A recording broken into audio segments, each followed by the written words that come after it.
Trap Red, Southern California, December 30th, Friday, about 9:15. Sitting here like a duck. It's raining. Nice.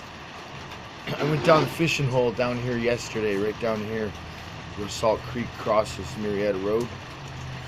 And when it rains, fish from the Menifee Lakes area gets flushed down Salt Creek from that system, and they end up over here trapped because the sandbars in the back. There's a levee that goes all the way down underneath the road at Old Newport, which is now Normandy, and then it continues into Canyon Lake over there where Getz crosses the bridge, and it's notorious for flushing out huge fish, like big, catfish, carp, and other assorted, I don't know what else. Mostly catfish and carp, probably bluegill, and minnows and so on and so forth. Suckers. I haven't seen any suckers, but well, anyways, I went over there yesterday and I spied a fairly sizable carp, probably 5-6 pounds, swishing in the water. And I went back here and I got my fishing pole and I went down there in the afternoon about an hour and a half before the sun went down, and oh my god, the place is full of carp. I even saw golden carp. There's a giant koi fish, about he's got to be 2 feet long at least, orange and kind of whitish. He's koi, big carp. Golden carp is what we used to call them when I was a kid. Anyways, I was fishing with Vienna sausage and I tried corn, and I had some mackerel, which wouldn't really stay on the line too good because it was cooked mackerel, in the can. So I rubbed the hot dogs in that and tried to get fishy odor on them. Nothing worked. They weren't biting. I don't know if it was because they were already well fed or because the temperature of the water, or what the deal was, but they weren't hitting on anything that I was offering, and they were weary. They get in those situations, they get really skittish. Carp aren't stupid, so I tried to get one to bite on my line, but I couldn't. And all the while they're taunting me because there's these huge carp that are just coming up to the surface, like right next to shore practically, and they're just rolling. I can tell they're like going into spawning mode because they're rolling and they're roiling with each other and doing a dance. So anyways, I came back and I said, after about 2 hours of fishing, didn't get anything. Some lady stopped, gave me a bag of Carl's Jr., a famous star, and a spicy chicken sandwich and an order of fries.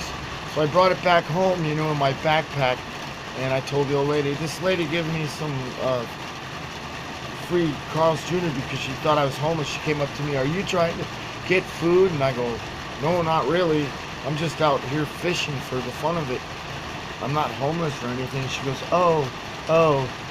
And I said, well, that, because I don't really eat carp, but I was thinking of making coyote bait out of them for, trapping. Good stuff. Render it down, fish oil, real fish meat. Anyways, I got this idea to convert the Cobra to a handheld crossbow to a fishing bow for bow fishing, and I came up with something. Here's what I got. I got this long Easton, and I made a barb. I drilled a little hole with a small size drill bit through the Easton. This arrow's wrecked anyways. The field tip got rusted in there. So I figured, well, I'll just make this little barb out of paper clip.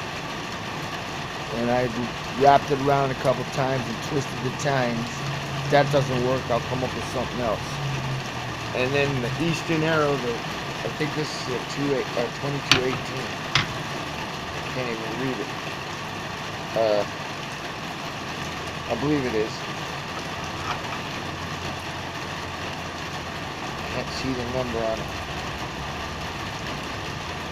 Anyways, I got several 22, 18, 19, whatever. I think this is 22, 18, and I got it set up in the Cobra. And I just used a spindle of, this is 15 pound. I don't think it's going to be enough, but this is 15 pound test. I think you need at least 20, and maybe 100 would be better if you want to do some real bow fishing. I'd go with heavier line, like 50, something up there. Maybe 100-pound test, something won't break, and run it like I did. I had to drill an extra hole through the arrow with this small size drill bit, and then I wrapped the line right there, and it works great. I already tried it out. Oh, in order to house the spindle, what I did is I took just a piece of number 9 wire. I think this is 18-inch long, and I bent it so that there's like an inch bend here and here, and then you just put it through the hole where the bow piece comes through the frame. You just thread it through, top or bottom. I used the bottom because it made more sense. And then you just pull it down like this, so it spins off when you shoot your arrow. It works great, man. I already checked it out. It's awesome. I haven't taken it down to the creek fishing. I just tried it in the backyard. This thing really works, man. And it's just something I devised on the spur of the moment. But as you can see, it's a way to take, this is the more expensive Cobra, the really nice one, the all metal. You get one for like 40 bucks, 45 bucks, free shipping. Comes with, 39 bolts, little bolts. But obviously you can't use little bolt for bow fishing. So I just fitted the crossbow with a regular sized arrow. This is the 18, 18 inch. Actually, it's longer than 18 inches. 22, 18. Easton. And it's my draw length, whatever that is. About 3 foot, something like this. I don't know, I'll measure it. But anyways, you draw this thing back, and it just sits right here in the rest. And you could aim and bam, It's good out to about maybe 10, 15 yards. Lethal on a fish. I'm gonna try it, but it's raining, so I don't really want to kill fish for the hell of it.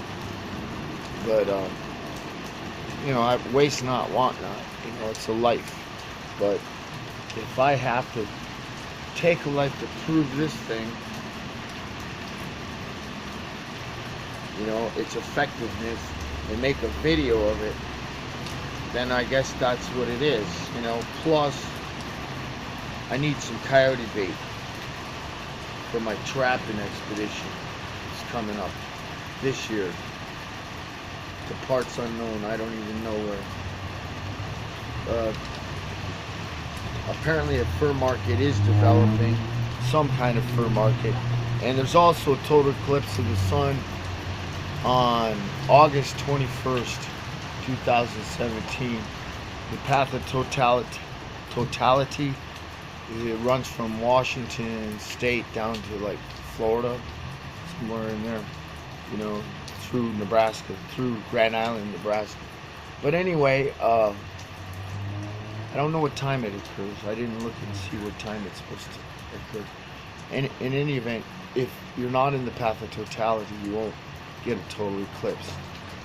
A lot of people don't understand that. You'll only be able to see partially, and it won't, just feel like something's funny.